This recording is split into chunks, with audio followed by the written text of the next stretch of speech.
So hello everyone, please let me know if I'm audible or not, if I'm audible or visible. Write yes in the chat box if I'm audible and properly visible. Once you write yes, then we'll start our discussion for today. Yes, great. Okay, fine. So I hope I am audible to each one of you. So today's discussion will have a demo session for law optional subject. So I'll not discuss syllabus a lot in this class because you want to see the quality and you want to see the content. That is why I'll some topic and I'll teach you some topic so that fair idea should I take law optional or should I not take law optional. That idea you'll get today. But specifically, if you see law optional, the syllabus of law optional, it is huge, it is vast, and that is why in covering other optionals, take you might take 5 months or 6 months, but in law optional, around 7 months to complete law optional. I'll be very frank and very true to you that it will take around 7 months to complete law optional properly so that you can score good marks in law. Like, and good marks is what, according to me, good marks is any getting 250 or above 270. That is a good mark for me. So I hope all of you in this class, whoever is attending this class, is a law student, is graduated from law. Here, I suppose. If someone is law background, let me know in the chat box. Write no if you are not from law background. If you are from law background, write yes. So accordingly, I'll handle this. I'll handle your queries.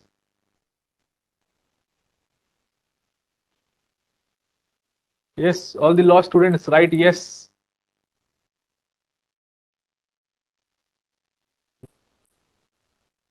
Acha. So there are some students who are not from law background also. Great, great. Because it really takes a lot of nerves to, if you are not a law student and to take law optional, it really takes some nerves. So great.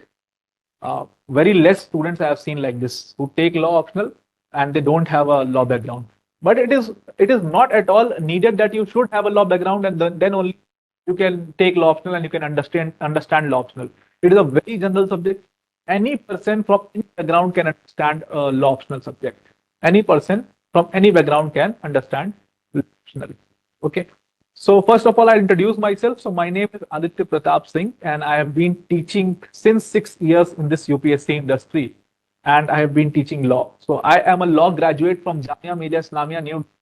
I was gold medalist from my college. Then I started preparing for judiciary. I cleared UP judiciary and Bihar judiciary, but due to some problems, I left judiciary, and then I came into the full-time practice, and I started practicing in Supreme Court of India, which is in Delhi. So I am located in Delhi right now, and I am advocate on record in Delhi, in New Delhi Supreme Court of India.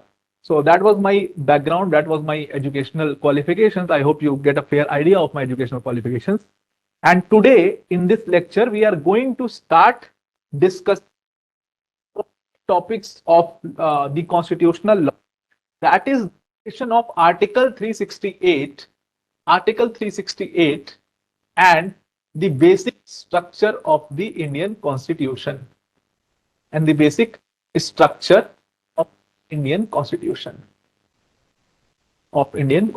So it might happen that we will not complete this whole topic in a single day. It might happen. This class is small class, so we might not complete this whole topic in a single day. But if this topic will be extended, then you'll also get a link for tomorrow also. But you should do this complete topic with me, and then you'll get a fair idea of the quality and content. Okay. So when you start with discussing with Article 68 and basic structure of the Indian Constitution, this much you have I think you have read in your law schools also, that both of these are connected. Both of these are very much connected. And also, fourth thing was Article 13 also. So we are also going to discuss Article 13 under this also. All these things connected to each other. The connection, you will understand the connection when we go further in this lecture.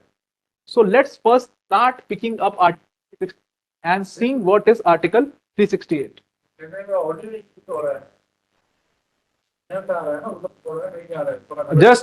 Just wait for a minute. Just wait for like 5 minutes. There's some problem in the audio for some people. Just wait for 5 minutes. We'll continue. ठीक.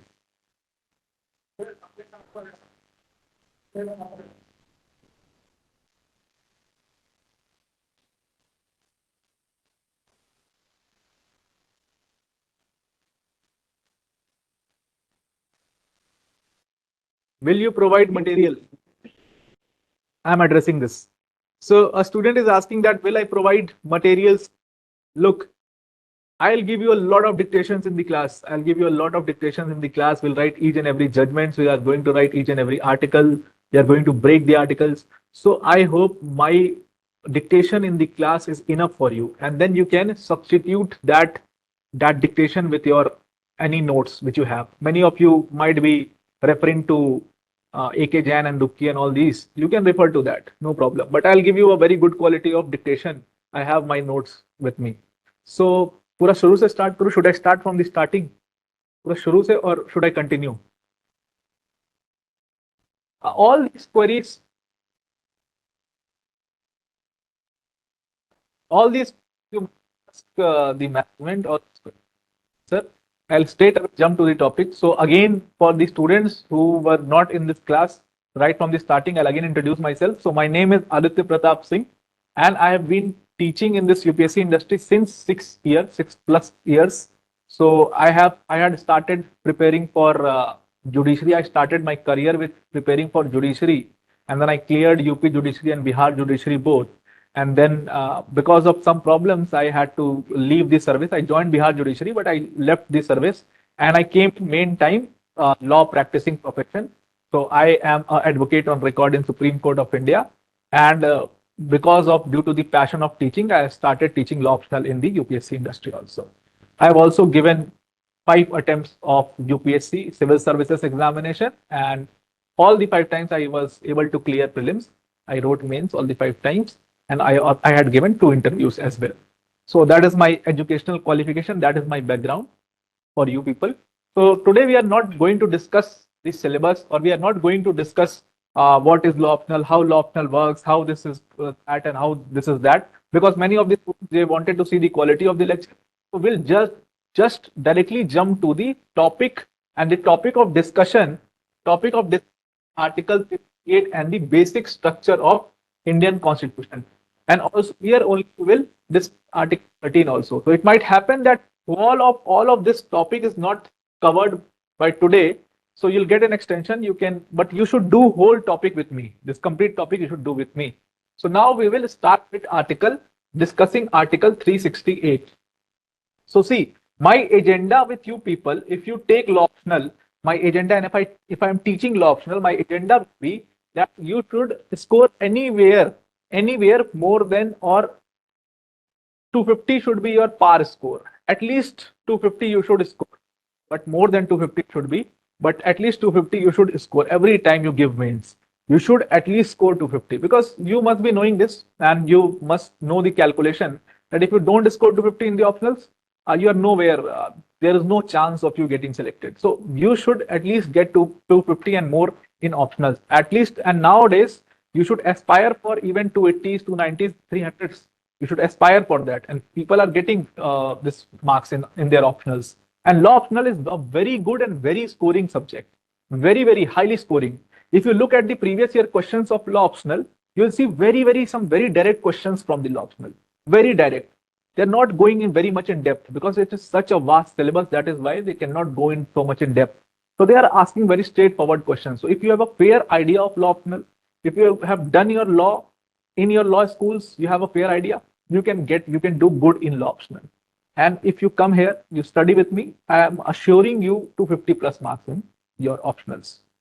Right. So now discuss starting with Article 368. So once you see Article 368, and I'll just make a small request to you people that open your bare acts with whenever I'm teaching in the further classes also, which we have.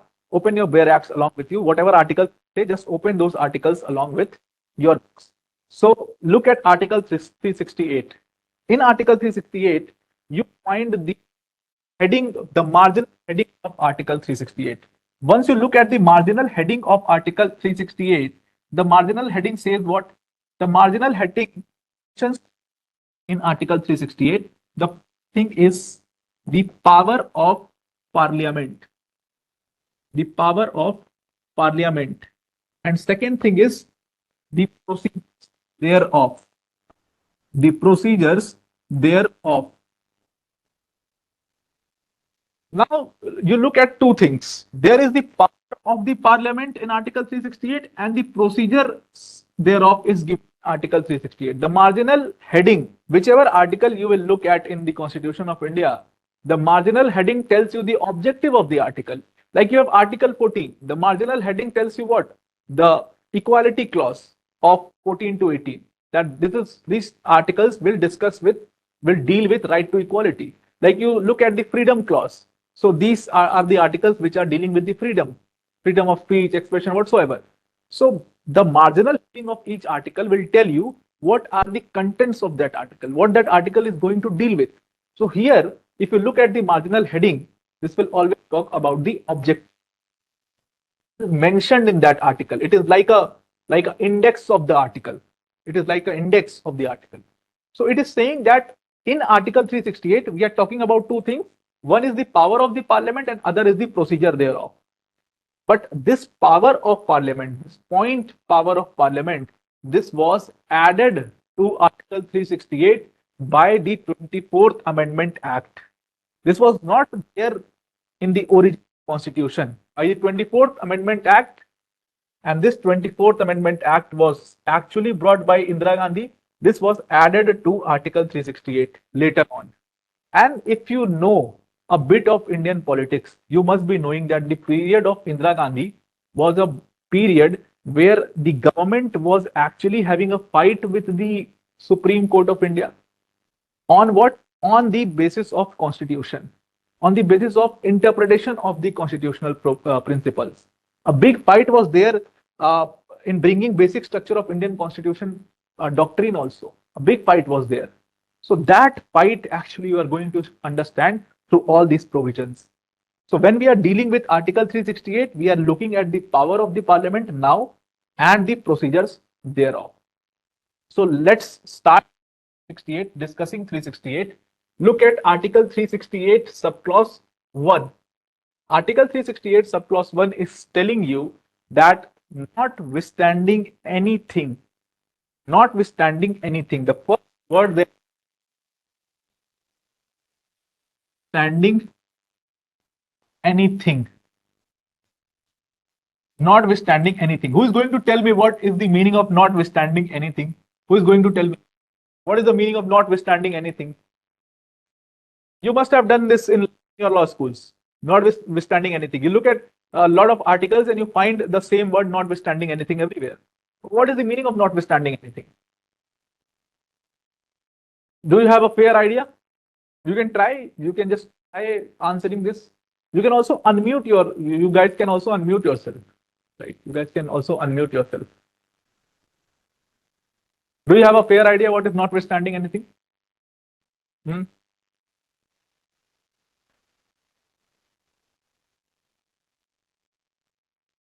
Yes. Answer. Please try and answer. What is your understanding of notwithstanding anything? So notwithstanding anything, this is called a non-obstant clause. This is called a non-obstant clause. The simple meaning of notwithstanding anything is that this article is supreme. This article is supreme. That means none of the article can overshadow this part. None of the article in the Constitution of India will overshadow Article 368. If I would have written word subject to, in many of the articles you look at the word subject to also. So if I would have written subject to here, then it had mean that if there is any article which is related to Article 368 subclause 1, then that article would have overshadowed Article 368(1). But here, because they are using notwithstanding anything, that means they wanted Article 368 subclause 1 to be supreme. They wanted 368 subclause 1 that no other article should take over Article 368 subclause 1. saying notwithstanding any, then you look at the articles. I'm just writing the keywords here. I'm reading the complete article, but writing the keywords. So notwithstanding anything is one term that you get. Other term which you get is the constituent power of parliament. Power. Other important term which is the addition, variation, or repeal any. Right? Three terms: addition, variation, or repeal. Is addition, variation. Last, also they are mentioning procedure led in second. So they are saying in the first clause that procedure is given where the procedure is laid down in the second clause. Laid down in second clause.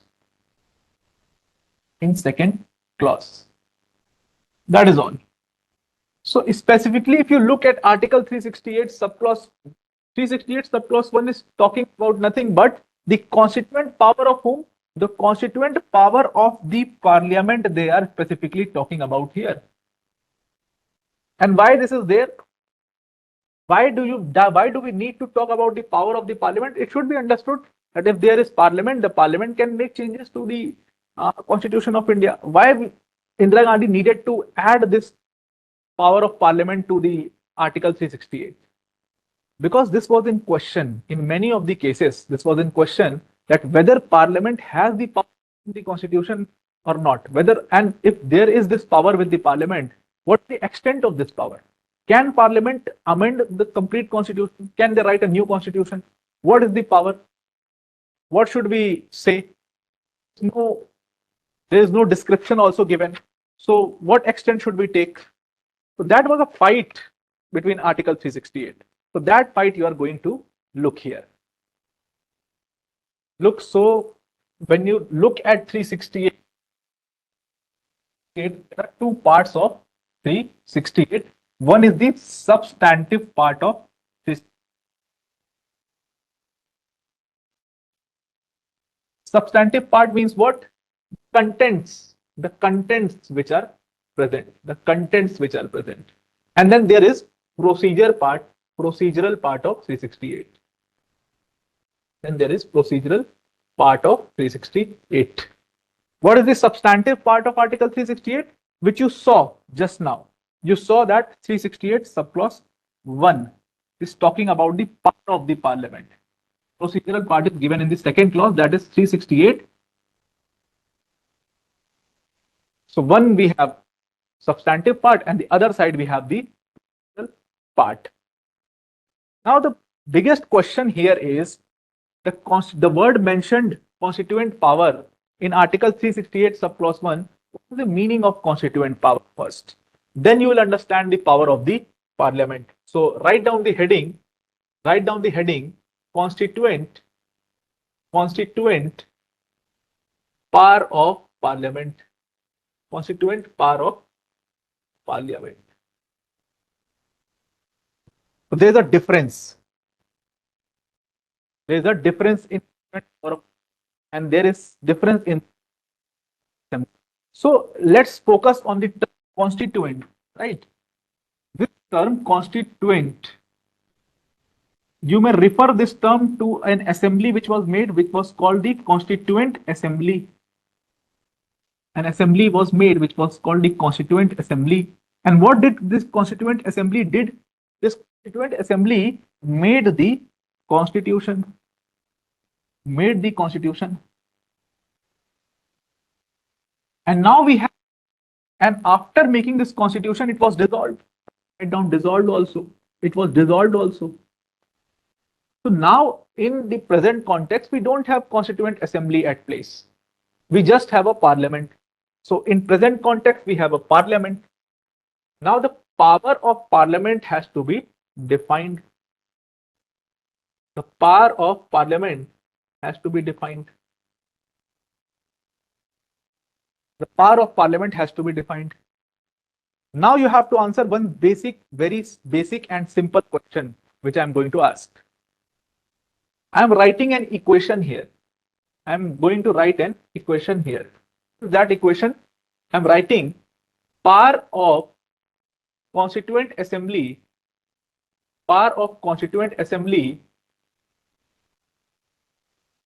is equal to the power of parliament. Now you people will answer this. I have written an equation that power of constituent assembly is equal to the power of parliament here. Now you will tell me, is this equation correct or it is wrong? Tell me, is this equation wrong? Answer me. Is this equation right?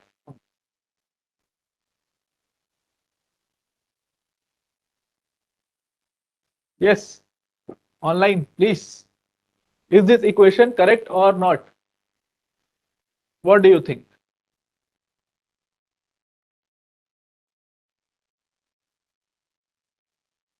Yes, please answer.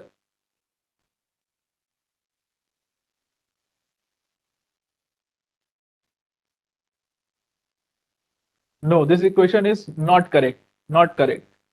Yes. And if it is not correct, why it is not correct? Why it is not correct? You can unmute yourself also. Parliament is more powerful. Okay, so there is one person who is saying that Parliament is more powerful. Harsha is saying that Parliament is more powerful. More powerful. Okay.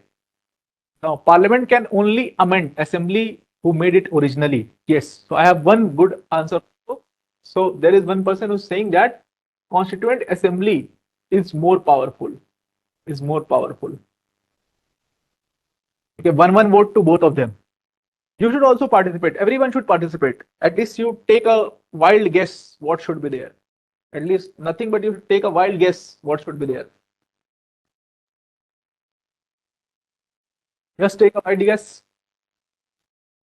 Parliament is powerful. So we have two votes here. We have two votes here. Here only one vote is there. Okay. Yes. Parliament dissolved Constituent Assembly. Parliament dissolved Constituent Assembly, so Parliament is more powerful. Okay. Same answer. Answer by the same person. New votes I want. Who is more powerful? Or is this equation correct? Please. Answer. Try answering this. You have to participate in class. Constituent Assembly is more powerful as it creates. Okay, so plus one vote. Yes. Okay, so now I'm coming to the conclusion. Look, many of you are correct also. Your law, you have studied your law well in your law schools. So see, the power of Constituent Assembly, what your Constituent Assembly did, the Constituent Assembly actually, so always the making power, the making of the constitution power is always greater than the handling power of the parliament. And what parliament is doing, it can only amend. It can only amend the constitution. It can only amend the constitution. You know, they have specifically, the constitutional makers, they have specifically used the term amend here. Okay, what is the meaning of amend? That something is there in its original shape and you are making a change in that. You cannot just remove that thing and buy a new thing. Amend means what? There is something in existence and you're making a change in that. You cannot go and buy a new constitution from the market, or you cannot write a new constitution altogether. Like we see in the case of Nepal. Nepal 3 times, totally new. In Germany also we saw the same thing happen. Case of Germany was different altogether, but in Germany also same thing happened. In India, our constitution was never written again. Once it was written, and then the power dissolved. Nobody can write a new constitution. That power altogether was dissolved. And this was the question 370 also. When they were amending Article 370, this was the question. That this power of making a constitution is with the Constituent Assembly, the court told, and that is a sacrosanct power. That power cannot not be equated with any power of the parliament. Parliament is much lower in stature as compared to the Constituent Assembly, because Parliament just has amending power and Constituent Assembly has the making power of the Constitution. I hope this is clear to all. This is clear to all of you. For this, you can write, two lines you can write. The power of Constituent Assembly is a derivative power. Power of Constituent Assembly is a derivative power, whereas the power of Parliament is a amending power. The power of Parliament is a amending power, and hence the derivative power, derivative power is greater than the amending power. I hope this is clear to all of you. We'll look at the cases also. Many cases Supreme Court has told this repeatedly. We'll look at the cases also. I hope this is clear. Till here everything is clear, right? Yes.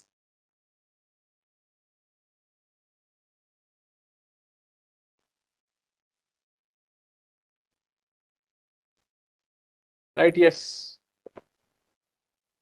Good. Fine. So this was the understanding of 368, the power of 368. So although this power, they are writing there the constituent power of Parliament, but this constituent power doesn't mean that they will make a new constitution altogether. They can only make amendment. And how this amendment is going to be made? This amendment is going to be made by what? This amendment is made by either they can add something to the existing article, they can vary, or they can repeal. By these three ways, they can amend your constitution. They cannot write a new constitution. That is totally written in Article 368 subclause 1, and that is a set principle that we are following. Now let's look at Article 368 subclause 2. Let's Article 368 subclause 2. So when you see Article 368 subclause 2, the heading is what? The heading is the procedure. That means there is procedure in Article 368 subclause 2. So in our constitution, first, before discussing 368 subclause 2, let me tell you one thing. When we discuss the amendment in our constitution, the amendment is done by a lot of majorities. There are a lot of majorities which are there. Like you must have heard about the simple majority, and simple is any like 50% plus 1 is simple majority. You have also. What is absolute majority? So absolute majority is what? Absolute majority is what? Who will tell? What is absolute majority? What is absolute majority? And then you must have heard about the special majority. You must have heard about the special majority, right? This is two-third of present and voting. Two-third of present and voting. There are these three kinds of majorities are there in the constitution. If you read the complete constitutional law, then you'll get these three kinds of majorities are there. You might have also seen in many of the books a lot of majorities are also given, but that we are not considered. Will not consider that. In our constitution, specifically, there are three majorities given. One is special majority, one is absolute majority, and one is special majority. But specifically, when you look at Article 368 subclause 2, it is only talking about two types of majority, that is absolute majority and special majority. Now there should be a question from your end, then why we are studying simple majority? And where is simple majority present? When it is not present in 368 sub 2, when the procedure is not there, then why we are studying simple majority and where it is given? This should be the question from your end. Will anybody answer this question? Will anybody answer this question? That where is this simple majority from? Where it is coming? In which article it is given? In which article it is given? Tell me. Try answering, try participating in class, please. I hate the classes which are very quiet. Yes, Article 4, good. Who is this? Very good. Article 4, great. So it is present, yes, it is present in Article 4. If you read Article 4, if you read Article 4 properly, you'll get. Then one more article you tell. Article 169, also it is present. In Article 169, subclause 3, it is present. Then you'll also see Article 239 AA, Clause 7, Clause B. There also it is present. All those articles we'll study in different chapters. These articles are about simple majority. It means that simple majority is not present in Article 368. It is not there in 368 subclause 2, but it is there in the articles itself. Wherever you will require a simple majority, the article will tell you that you require a simple majority in that article itself. Like there is Article 4, it talks about what? Union and its territories. And in Article 4, they are saying that if you want to make any amendment, you have to do it by a simple majority. Simple. Clearly, they are writing there itself in this article. Same they are doing in Article 169, and same they are doing in Article 2. Same they are doing Article 2A. Yes, what is the doubt? Please ask. What is the doubt?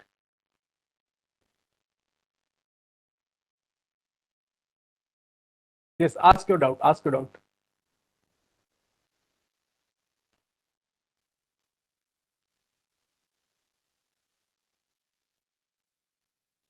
Why some states having CA, Goa, Sikkim, etc. 12th Citizenship Amendment Act. We'll come to this. We'll study citizenship. All these things we'll see there.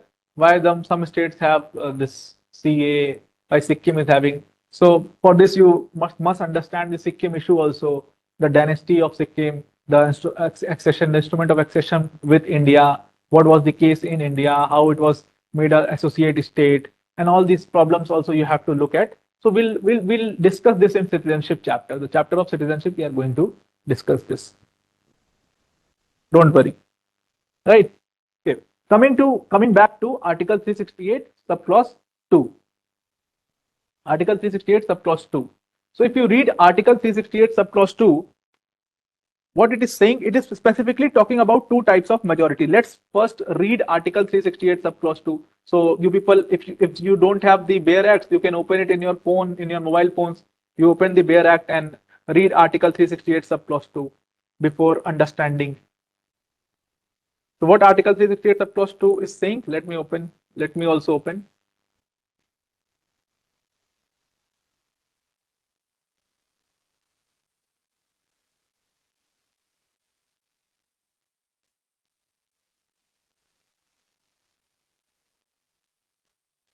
Yes, so 368 subclause 2 is saying that an amendment of this constitution may be initiated only by the introduction of a bill for the purpose in either house of parliament, and when the bill is passed in each house by a majority of the total membership of that house and by a majority of not less than 2/3 of the members of that house present and voting, it shall be presented to the president, who shall give his assent to the bill, and thereupon the constitution shall stand amended in accordance with the terms of the bill. Okay, so they have written, they are basically.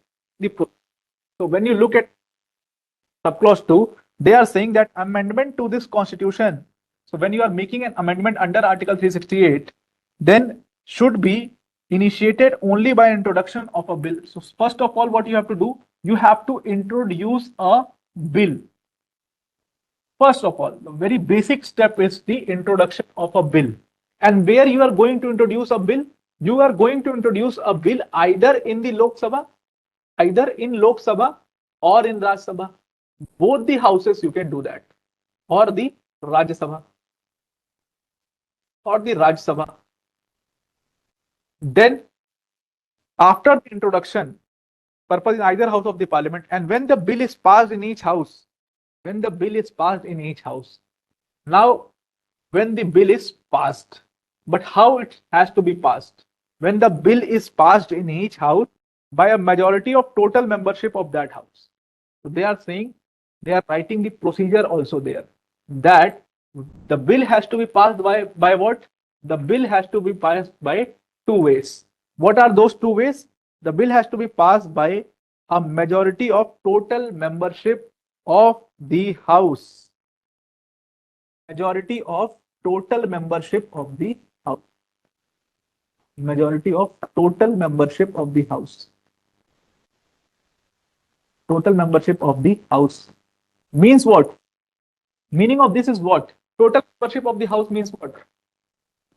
What is the total membership of the House of Lok Sabha? What is the total membership? What does this phrase total membership of the House means? And majority of that total membership?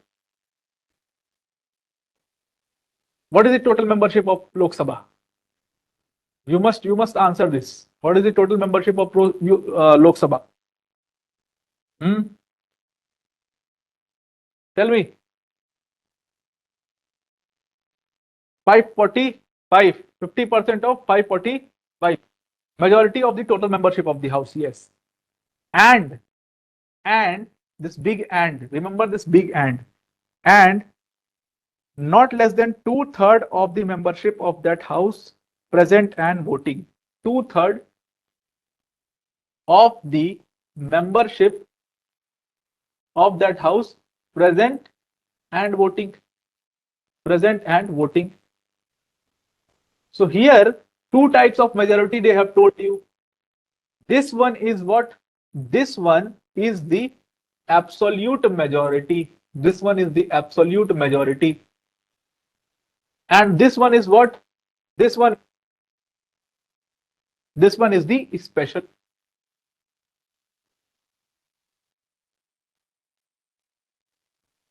So when I was saying that in Article 368 subclause 2, they have given you two types of majority. One is absolute majority and other is the special majority. I was meaning to say this. So when they are saying majority of the total membership of the House, that means 545 ka 50%. There is 50% of 545. And when they are 2/3 members present and voting, that means 2/3 members of members who are present. Suppose there are 300 members, so they will take 300 members and all of them are voting. So they will take 2/3 of 300. That is the calculation. Now there should be one question from your end that two types of majorities are given here. Two types of majorities are given here, and this question you should try to answer. At least you should make a wild guess. They are using term and here, right? When in look at the term and, it means this phrase connected to this phrase isolation to connect this phrase. So types majority have given in Article 368 subclause 2. One is majority of total membership of the House, and other is 2/3 of the members present and voting of that House. And the phrase and is used. Now you should tell me which majority should we follow. We are introducing a bill in Lok Sabha. We are bringing a bill, Citizenship Amendment. Suppose we are bringing a bill, Citizenship Amendment, Constitutional Amendment Act of 1948. Let's take an example. We are living in 1948 right now, and we are bringing a Constitutional Amendment Act of 1958. Now tell me, which majority should we follow? First, we have introduced this Lok Sabha, and which should we follow? Both of them, in both of them. Or should we follow both? And if we are going to follow both, how we are going to follow both? So give me some votes. Which type of majority should we follow in Lok Sabha? Should we follow the majority of total membership of the House, or should we follow the special majority? The question is that suppose in your Article 368 subclause 2, they have given you two types of majority, and they have used the term and here. Whenever the term and is used, that means this phrase is connected to that phrase. Not see one phrase in isolation. They are giving you two types of majority. One is absolute and one is majority. Like is they are introducing a bill. What type of majority should we follow? Or should we follow both the majorities? Like suppose, let's take an example. We bring an Constitutional Amendment Act of 1958. Which type of majority we are going to follow?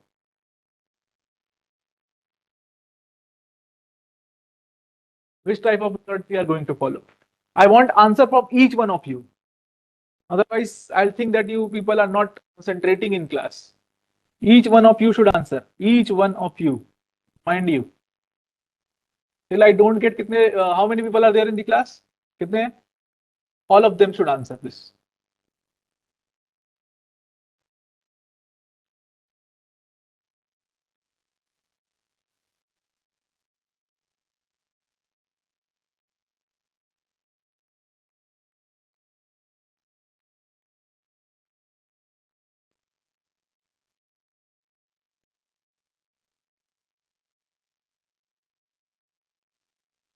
Till you don't answer, till all of you don't answer, I'll not move forward. I'm a very adamant teacher. I'm a very adamant. Jokes apart.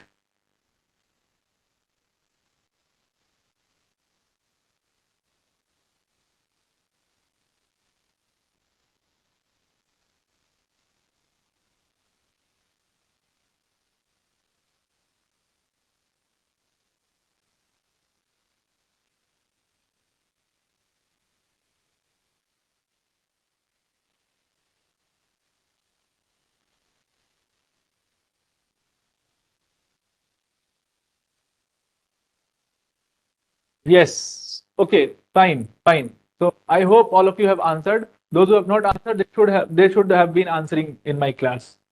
So now here, because they have used the term and here, it means that both of these majorities, many of you, all of you have written, you are correct, that both of these majorities should be satisfied. And why this is done? So that to bring a constitutional amendment, it should not be a easy task. It should be a difficult task to bring a constitutional amendment. Whenever you want to change the constitution, it should be difficult for the parliament.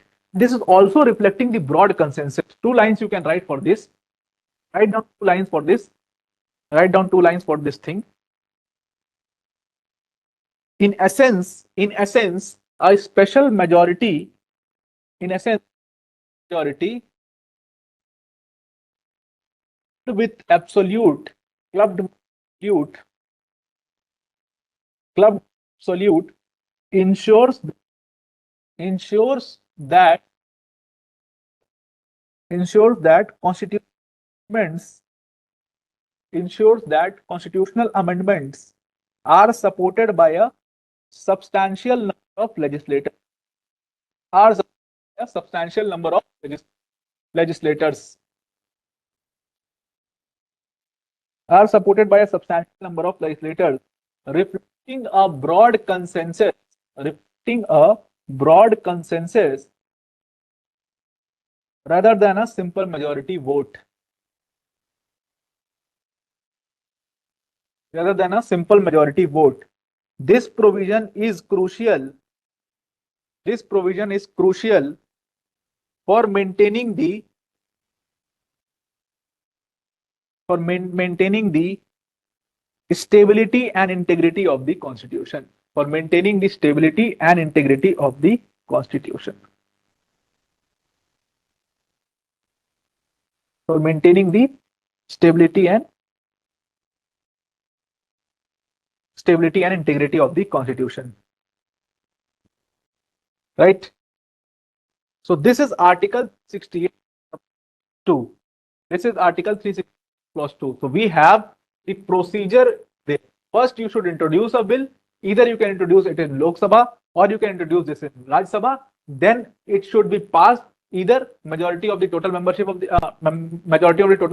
House is there, and 2/3 of the membership present and voting. I hope till here everything is clear. Till here everything is clear. Yes, good. Then after this they are saying, the members of that house present and voting, it shall be presented to the president.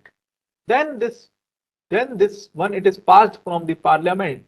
Then it is going to the president, who shall give his assent to the bill, and thereupon the constitution shall stand amended in accordance with the terms of the bill. So once the president gives his assent, after this the constitution stands amended. The constitution stands amended. stands amended. So this is the procedure given in Article 368 subclause 2. But Article 368 subclause 2 is yet not over. After this, you will find that they are writing, provided that if such amendment seeks to make change. Wherever in this constitution, you will find this term again, that is provided. Just remember, this is nothing but it is the proviso clause. It is nothing but it is called the proviso clause. That means there are some conditions. Where this Article 368 subclause 2 is not going to apply. There are some conditions where this Article 368 subclause 2 will not apply.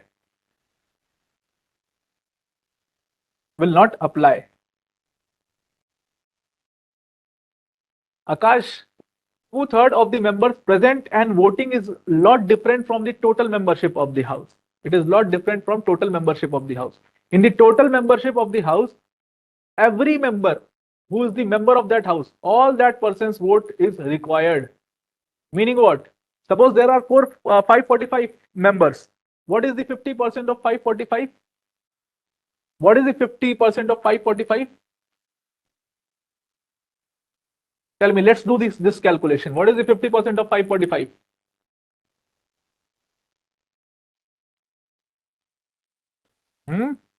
Answer, CSAT.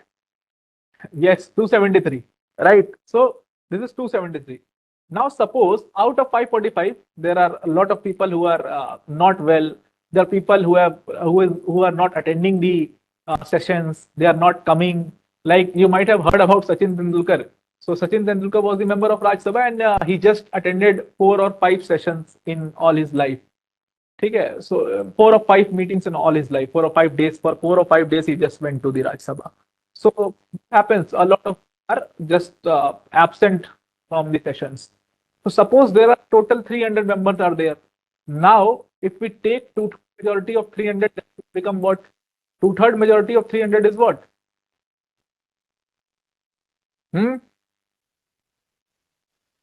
2/3 majority of 300. Yes, 200. Simple maths. So this 273, right?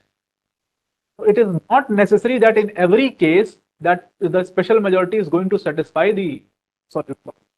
In every case, this cannot happen. In every case, this is not happening.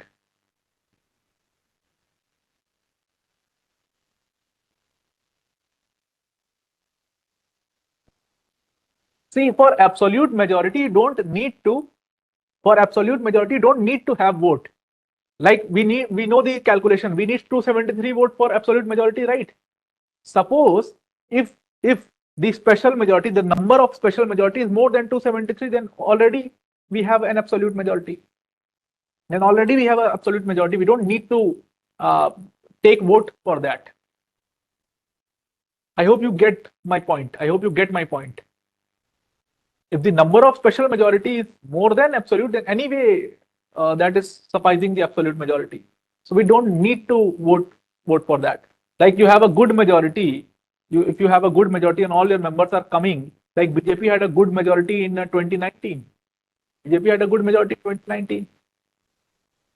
So if they are getting that number, 2/3 number is more than the absolute majority number, then already they are satisfying the conditions. I hope now it is clear. Yes, fine. Yes, fine. You can ask your doubt. As much doubt as you have, you can simply ask, and after the class also you can have your doubts. There should not be a pinch of doubt in your minds. Then there's point in class. Yes. So now there is proviso clause in Article 368 subclause 2, and this is called the proviso clause of Article 368 subclause 2. So basically there are some conditions that are given. There are some conditions that are given in Article 368 subclause. What are those conditions? So they have written some articles, that Article 54, Article 55, Article 73. there is Article 162. Then you have Chapter 4 of or Part 5. You can write this down. Let's write this down point wise. What are the conditions? So there is Article 54 for this. Then there is Article 55. Article 73 is there. Article 162 is there. And Article 241 is there. Then second, there is Chapter 4 of Part 5. Chapter 4 of Part 5. Then there is Chapter 5. Then there is Chapter 5 of Part 6 is there. Chapter 5 of Part 6 is there. Then you have Chapter 1 of Part 9 or 11, or then you have any of the lists in 7th schedule,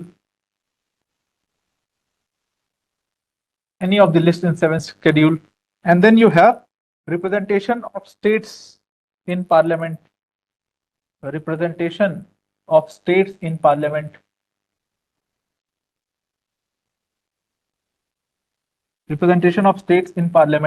and then you have the provision of this articles. This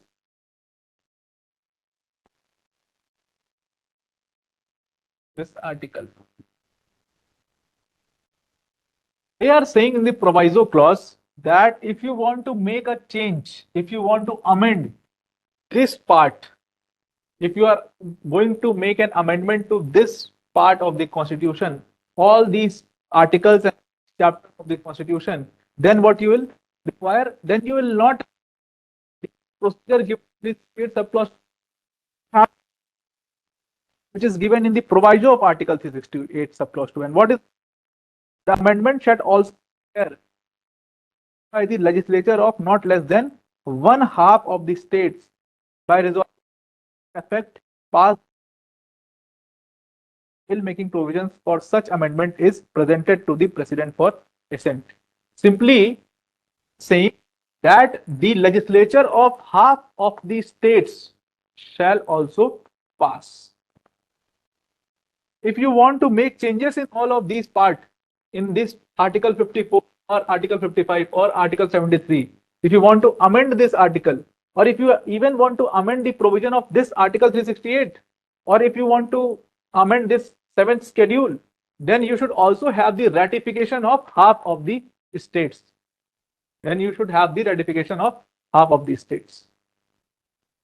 Simply, in the proviso of Article 368, they are telling you are going to make any change or any change in Article 55 or any change in Article 162 or Part 4 of Part 5 or any change in 7th schedule or any amendment in the representation of states in parliament or any amendment in Article 368 itself, you also need have a ratification of half of the states. And why they are doing specifically, they are doing this to save the feature of what? To save the feature of federalism. Because all these articles, somewhere or the other, they are federal in nature. All these articles are federal in nature. They are anyway or in some way, they are talking about the principle of federalism in our constitution. You look at 7th schedule. 7th schedule is talking about what? It has 3 lists. One is your union list, right? Then second is your state list, and then third is your concurrent list. So suppose I want to take any subject, I want to remove any subject from the state list. Suppose I want to remove agriculture as a subject from the state list. Then what should I do? Then I will have to have the ratification from half of the states as well, because that is written in Article 368 proviso, subclause 2 proviso. If I am going to make a change in the Article 368 itself, then also I need a ratification from half of the states. So now you go to the 24th Amendment. You must remember that Indira Gandhi added the term power of the parliament to Article 368. It means when she made an amendment to this article, she must be having the ratification of half of the states as well. Then only she could make that amendment. So think of the power of Indira Gandhi. Think of the power of Indira Gandhi. Yes, I hope this is clear to you.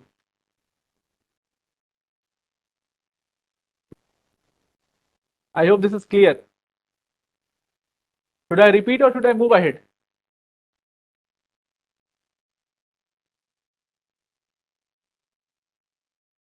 Rest of you, I hope this is clear. Should I move ahead? So I hope you are finding this concept crystal clear. 24th Amendment, I'll tell you. I'm just giving you a reference right now. I'll tell you. There's a whole story for 24th Amendment. I'll tell you. Slowly, we are going to come at that point. I'm taking this class very slow today. थोड़ा सा fast होगा. It will be a bit fast for you in course. Otherwise, we'll not put you. ठीक है? Okay, fine. So now look at Article 368 subclause 3. So Article 368 subclause 3 will also, when we will talk about the basic structure and all the story we'll see, we'll also look at Article 368. But for the sake of knowing, you should know this, that this was added by 24th Amendment. It was also added by 24th Amendment. So two things they did by 24th Amendment. Just remember this, both of these things. By 24th Amendment, Indira Gandhi did two things. First, she made the change in the marginal heading. Change in the marginal heading of 368. Change in the marginal heading of 368. And then what she did? Then she added a clause that is 368 subclause 3 here. And also one more thing she did, she added Article 13 subclause 4 also in the Constitution. These three things she did by 24th Amendment. Now you'll ask, sir, why this was added? Why this was added? How these both of them are connected to each other? This you must have understood why she had added the marginal heading, the power of parliament in the marginal heading, because she wanted to show the extent of power of parliament. That is why she added that in marginal heading. But how this 368 subclause 3 is related to 13 subclause 4 and 13 subclause 4 is related to 368 subclause 3, for this we are going to look at the complete story. So that's all for Article 368, which you should know. That is all about Article 368, which you should know. Then you must also see Article 368 4 and subclause 5. But that articles were removed from the case of Minerva Mills. Minerva Mills case told that both of these are void. They are unconstitutional. They are void. Because a bit will in the story itself. So this is all about Article 360. This is all about Article 368. Hope till here everything is understood, everything is crystal clear, and you people are understanding each and everything. If you have any doubt, you can ask. If you have any doubt, you can ask.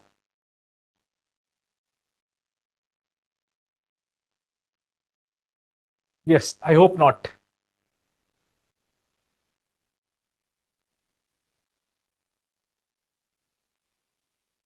Okay, fine. So now we are moving ahead.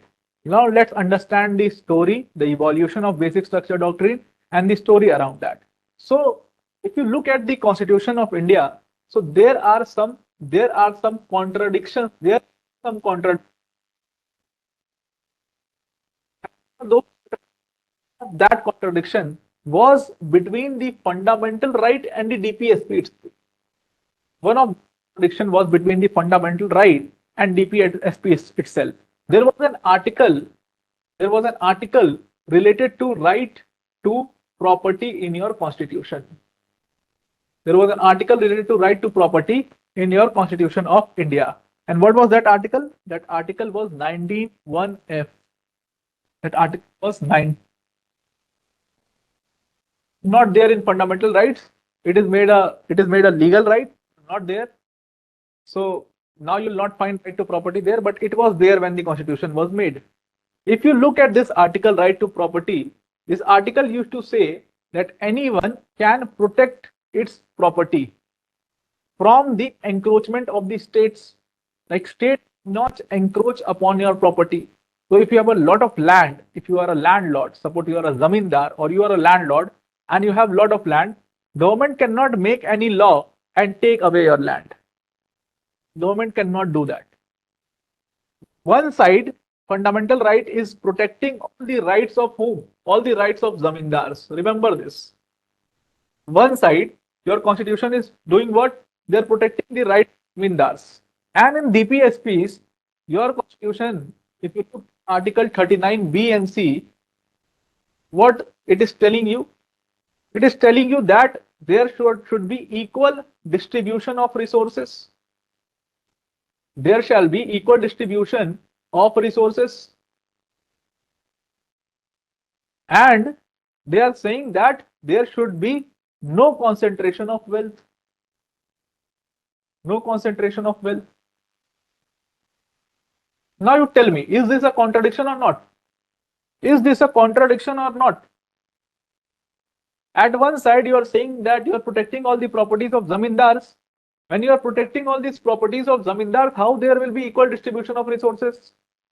How there will be equal distribution of resources? Is it possible that at one place you protect the property of zamindars and at the second place you say that there should be equal distribution of resources? How it can be possible? It is not possible. Although fundamental right is greater than DPSP. You must be knowing this. This is a very basic principle that fundamental rights are enforceable. You can go to the court for fundamental rights, and DPSPs are non-enforceable.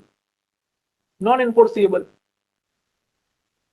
This is a principle that was being followed till then. That fundamental right is greater than DPSP. But you should also know that DPSPs can be made enforceable by what?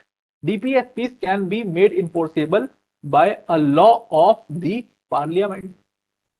A law of the parliament or an executive order.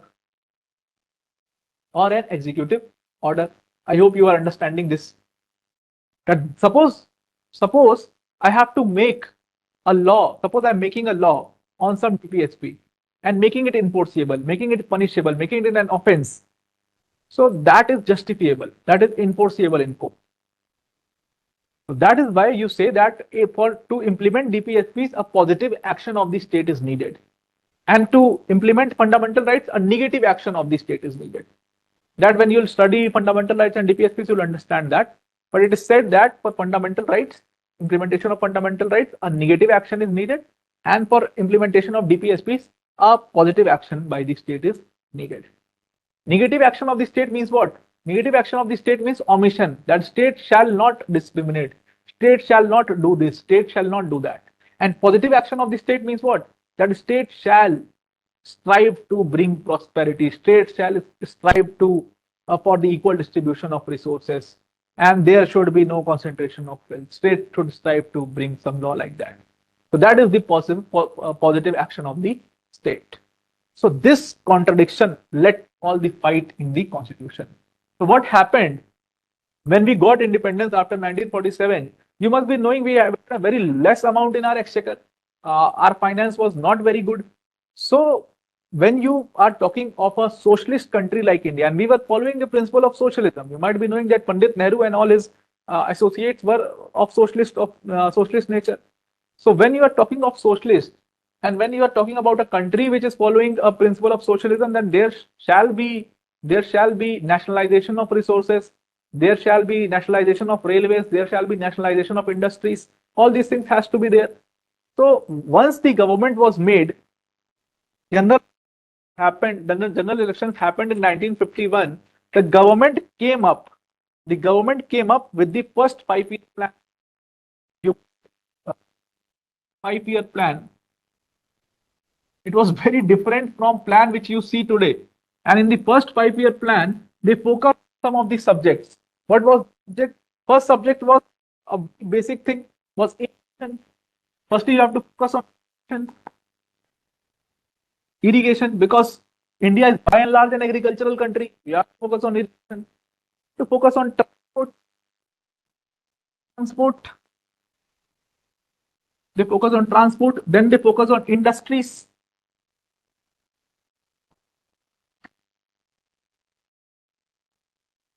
So these were the sectors where our government was focusing after the first 5-year plan. Now tell me one, please, how they will set up industries. Where? For the industries, they need what? The very basic thing which they need for the industries is land. Now they are going to install. They are going to install some hydropower projects. They need what? Land. For irrigation, they need what? Land. So for most of these objectives of the first year plan, they needed land because government was having very less land at that point of time. So that is why the government, the first government in 1951 came up with the Land Reforms Act. And they told all these states that you should strive and you should bring the Land Reforms Act and acquire land through that so that we can make some industries, we can make railways, we can make schools, we can do all these things in our country.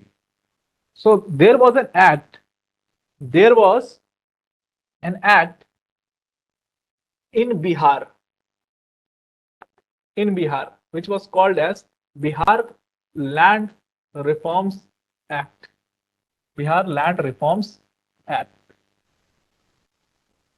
Bihar Land Reforms. They came up with Bihar Act. Our Land Reforms Act told what? That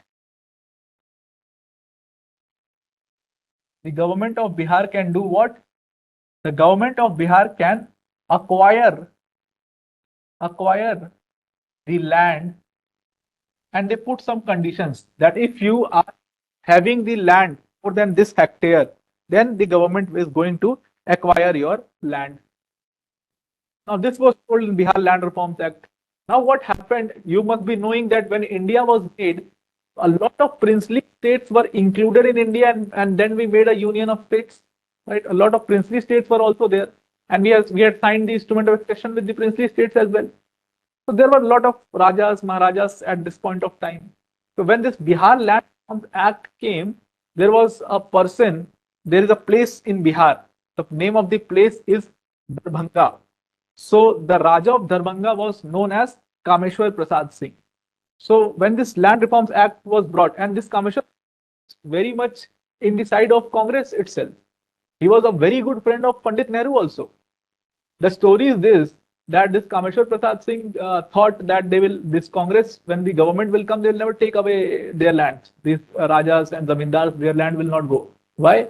Because when Congress was very much in a bad condition, in a very bad phase, when Britishers were there and they needed an office, they did not, the Britishers were not allotting land for Congress to make an office. So this Maharaja of Darbhanga, Bihar, Kameshwar Prasad Singh, he gave his house, he gave his bungalow in Allahabad, which is now Prayagraj in Uttar Pradesh. He gave his bungalow, and there Congress opened its first office. The Indian National Congress opened its first office there.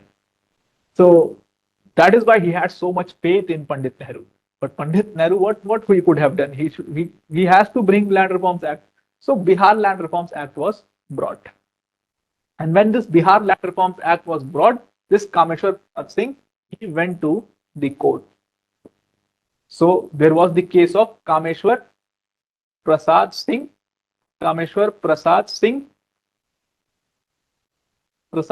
versus the state of Bihar. The state of Bihar. Kameshwar Prasad Singh versus the state of Bihar, and of the case 1950. So in this case, actually, he did not go straight away to the Supreme Court.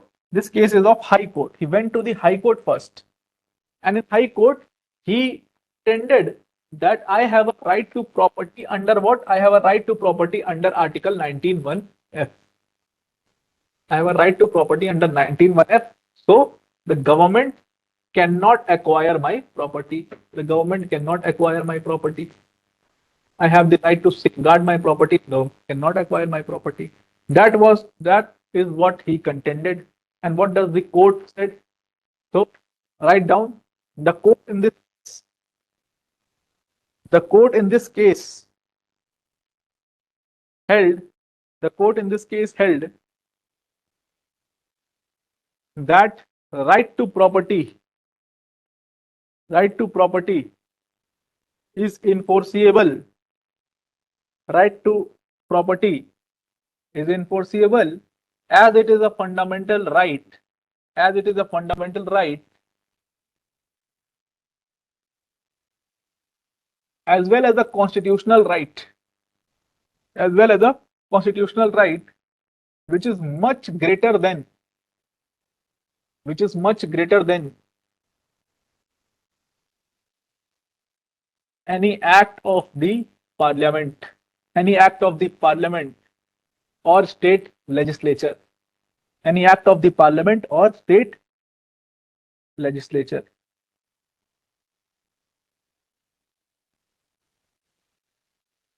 Any act of the parliament, state legislature. Any act of the parliament and state legislature. I hope till here everything is clear.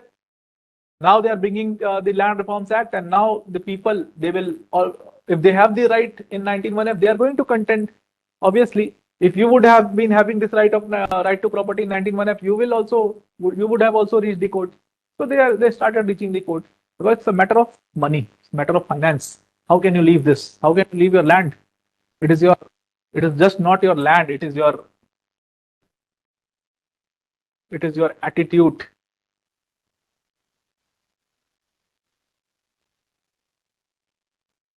So I hope till here everything is clear. Yes, no, write something.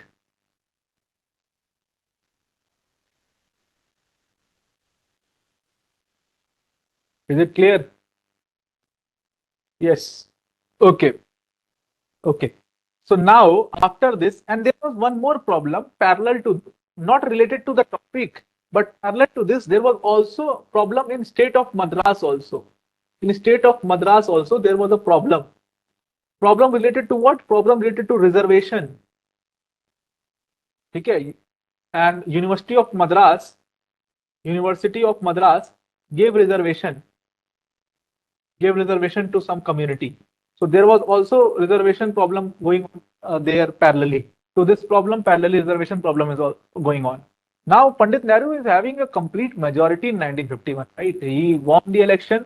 As soon as he won the election, he came with the First Amendment Act to do away with this right to property judgment, the judgment of the Commissioner Prasad Singh, and to do away with this reservation thing. This reservation thing, we are going to leave it here. We'll study in reservation, but you should remember this. So now he came up with the First Amendment Act. As soon as he won the elections of India, he came up with the First Amendment Act in the very first year. You think that Constitution is made in 1949. Constitution completely came into effect in 1950, and in the very first year, one contradiction came, and then First Amendment Act of 1951 was made. When this Amendment Act of 1951 was made, what Nehruji told? Nehruji, by this Amendment Act, what he did, he added 2 articles in fundamental right itself. He added Article 31A and Article 31B. These 2 articles he added in the Constitution itself. And along these articles, he also added 9th schedule. Constitution of India, to the Constitution of India. And what they are saying in this ninth schedule of Constitution of India, let's look at all these articles and schedules. So in Article 31A, now look at Article 31A. What they are saying in Article 31A, quickly open Article 31A in your bare axe. They are basically saying that if there is any law which provides for acquisition of property, then it will not become unconstitutional simply because it is violating Article 19(1)(f) and 14. What is saying? That suppose I make any law, which doing acquiring which acquires property, it will not become unconstitutional. Then you can say that this law is unconstitutional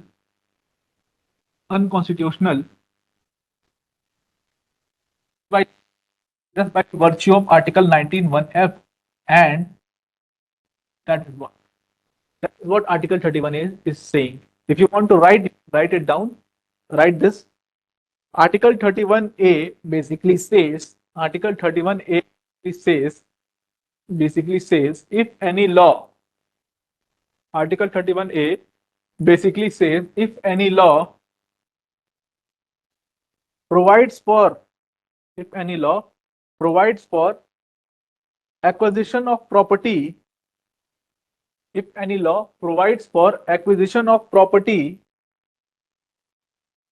then it will not become unconstitutional.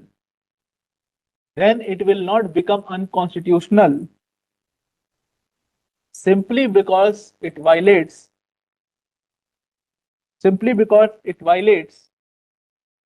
Article 19(1)(f) and 14. Article 19(1)(f) and 14.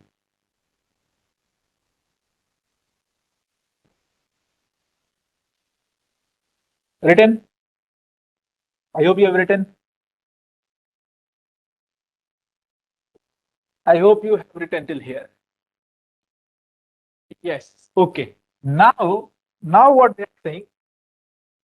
Now they have 31B. Now they have Article 31B. What they are saying in 31B? In 31B, they are saying that if any law is put in ninth schedule, then it is free from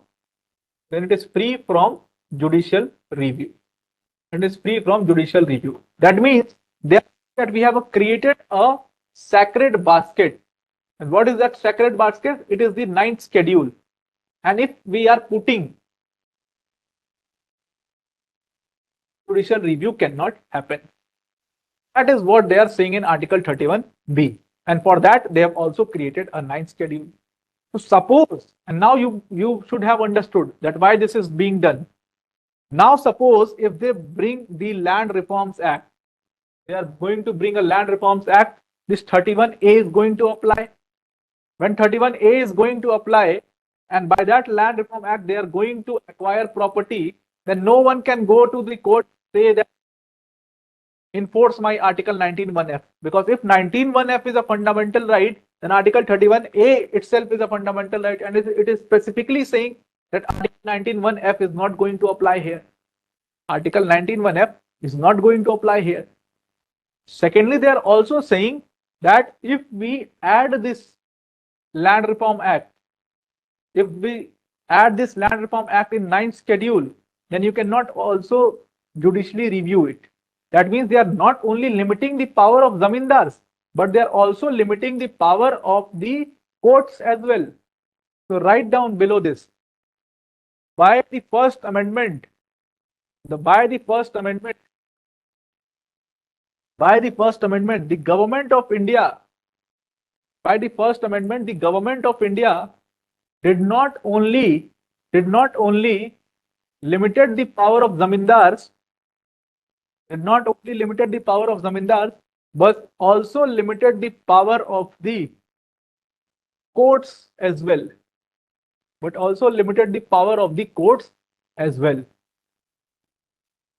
Now from here the start. Now you see, one thing High Court told, then they came up with the Constitutional Amendment Act. So High Court, the judiciary is showing its power, and now the legislature is showing its power. So there will be a fight between legislature and judiciary. Going to see in all these judgments which are going to come. One judgment, then another amendment act, one judgment, then another amendment act, judgment, then another amendment act. All these things is going to happen. So I am stopping this class here. I hope till here everything is clear. If you want me to continue this class tomorrow also, you can request the. I'll continue this class. I'll cover this topic completely. And if you have understood, if you, for the sake of demo, if you have understood till here, so you can do whatever you feel. So I'm going to stop this class here. So if there is any doubt till here, you people can ask, or if there is any general doubt also with this subject as a whole, you can ask me.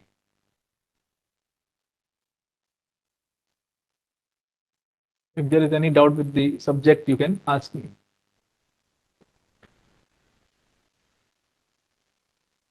See, all these things, about the told you this will be a 7 month course. So once you join the course, I'll take an orientation class there, and all these things I'm going to explain you there.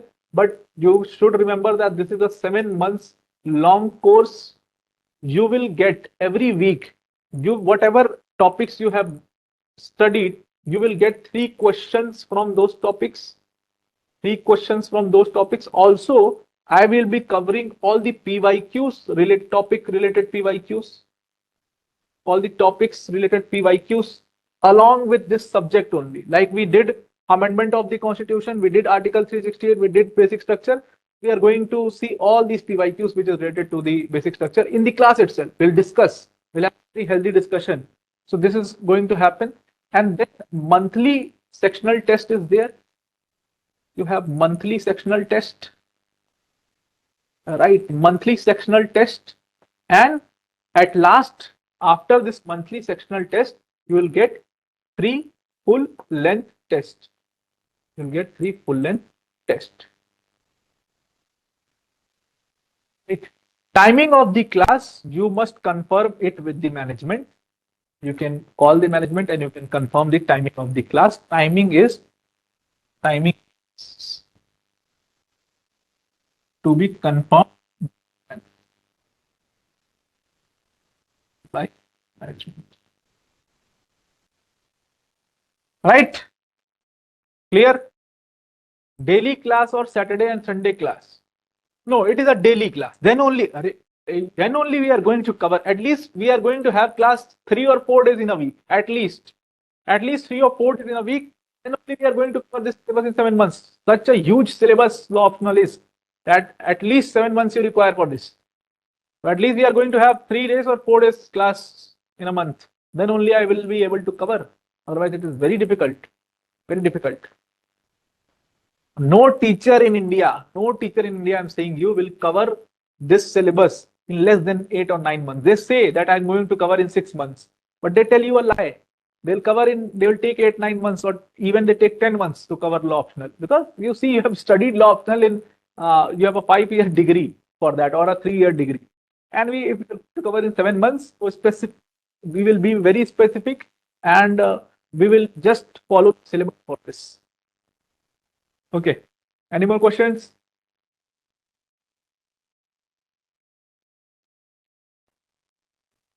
Yes. Any more questions?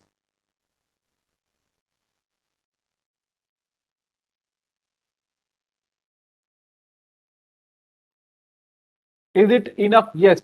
Your college books are more than enough, because as you must have seen today also, no, you don't need to buy standard books. Your college books are enough. Or you have got college notes, that is enough, because you must have seen that I am giving you dictation at each and every point. That is more than enough. There is lot of fee difference for Delhi and Chennai. I really don't know about this. You may ask. I think for Delhi it may be offline. That is why there must be a difference. I think for Delhi there is offline. That is why there must be a difference. You can clear it with the management. I really don't know about the fees. And if there is so, you can just message me also, or you can ping me up. I'll answer your query, or I'll let you know the prices. You can ping me up, or you can contact me at my mail ID. Okay. So I'll write down my mail ID. This is my number. This is 9721366186. You can either contact me here for any queries you have, or you can reach out to me at Aditya, Aditya LAW Law Jamia @gmail.com. @gmail.com. Either you can reach me out here if there is any doubt. I hope everything is clear till now. I hope everything is clear till now.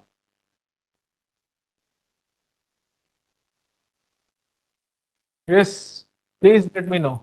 I hope everything is clear. Fine, fine. Great. Thank you, everyone. So let's end today. If you want an extended version of this class, you can request the management. They will keep it for you. Or you can message me. We'll keep it for you. For now, thank you and have a nice day. Have a great day.